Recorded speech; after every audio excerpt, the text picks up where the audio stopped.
What's up, nation? Really appreciate everybody for tuning in. We're going to talk about the survival of the fittest, right?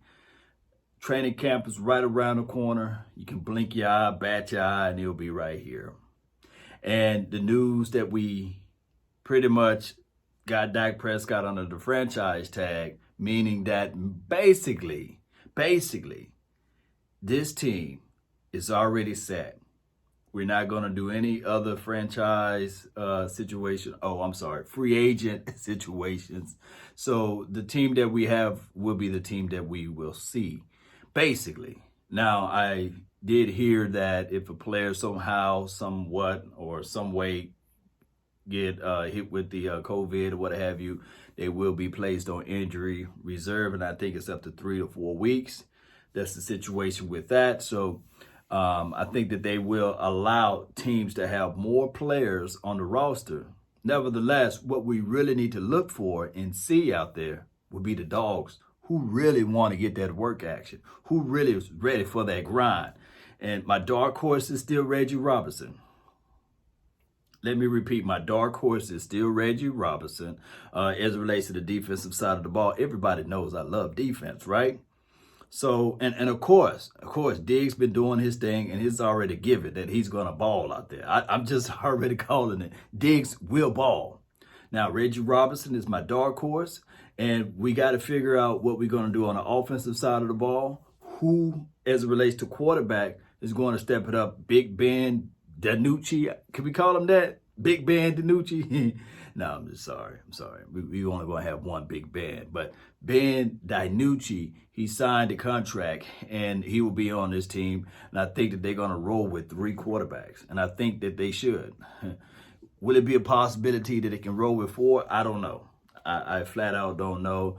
I don't know whether or not Clayton Thorson is still on the practice squad, or A.J. Bush, if he's on the practice squad or what have you.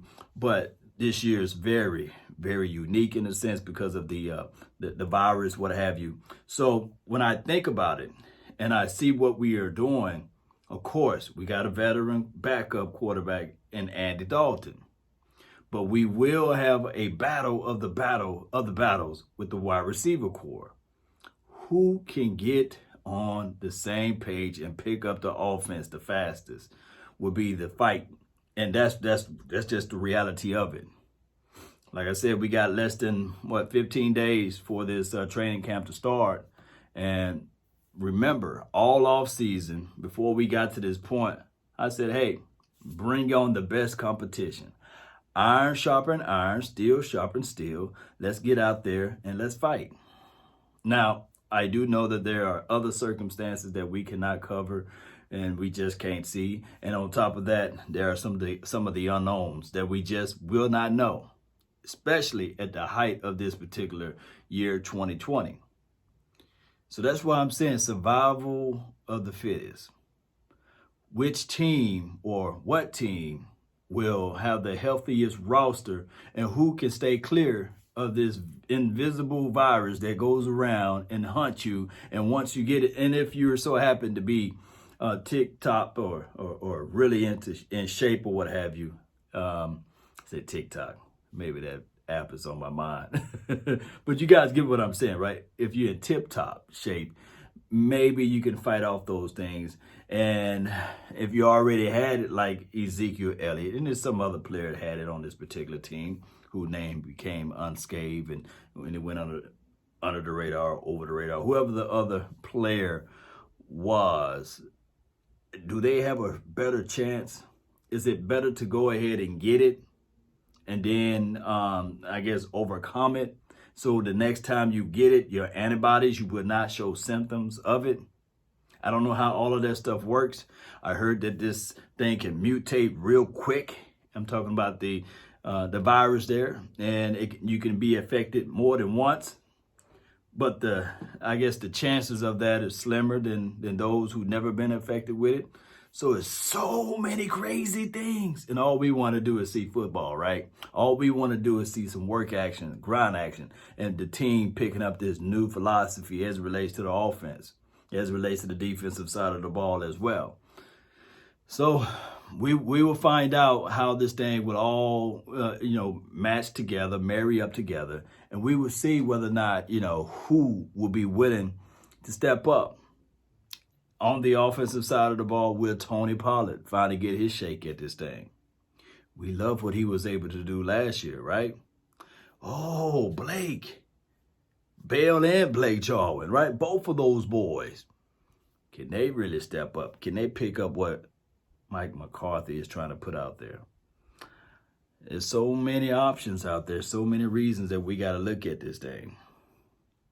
And right now, the division is up for grabs. And I think that if I'm talking about the Cowboys, if we can just stay focused. I always tell people this all the time. You know the difference between a light bulb, just your basic light bulb, and a laser. They both beams of light, right? But one is more concentrated than the other. One is used to cut diamonds, one of the hardest substances on earth, can carve out sides of a mountain. The other one is there to just illuminate the light or the darkness that's in the room so you can see where you're going. But they both beams of light, and one is focused and the other one is not. Are we going to be that laser focused team, or are we just going to be that light bulb? Both you can shine with both of them, but one is used with more of a purpose to do some work action. Now, I did say we're going to have a lot of distraction because that's just how the national media is, and some of the local media and some of the fan bases, that support this team but hate this team, that talk bad about this team. But neither here nor there. They got to get locked in. They got to just remove all of the nonsense out of the way. They got to really figure out the Dontari Poe, the McCoy, the Alden Smith, and I think it's 22 other new acquisitions on this team. They got to get really ready to play in Big D. They got to understand that there's levels to this thing, there's different rules, and you got to play. And you got to ball out, and you just got to block out all of the outside noise. One thing that I will say about this Dak Prescott, and it could be his main pitfall for those who out there who really support Dak Prescott, but this could be his main pitfall, is that he never give his,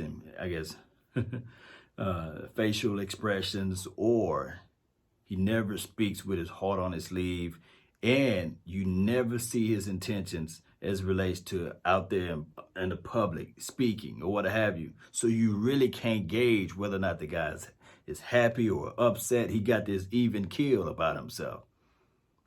That could be a real detriment, because you got Jerry, Wayne Jones, and you got Steven Jones. You got all of those Joneses, Charlotte Jones, all of them, Jerry Jr. Jones, even the Jones Jr. Jones of the Jones, the son Jones, who playing football over there in Arkansas, for crying out loud, throwing the football. You got all of these Joneses, right? And you really don't know how this guy is going to perform until the lights cut on. Last year, he improved as it relates to being a better practice player. And he normally turned it on during the game. So we will see how this franchise stuff really affects him or what have you. But we need for him to be locked in and focused. If not, Andy Dalton need to be locked in and focused. If not, Ben DiNucci need to be locked in and focused. If not, we will lose out on this opportunity. We see what's going on in Washington, right? All of that situation is kind of crazy, and I can't even go through the details of it. They changing the names, right? They got this scandal situation going on. Sex trafficking, that's big stuff. And over there in Giants land, DeAndre Baker robbing stuff, trying to put it back, being suspended, not suspended. I don't know what's going on with them, right? And then some other stuff that went on with their particular organization and franchise. Got a brand new coaching staff as well. And the Eagles, good old Eagles. Now, they self-inflicted, shot themselves in the foot, and then tried to call the police, basically. They went and got a Jalen Hurts, and they drafted 50,000 wide receivers who all got the same traits.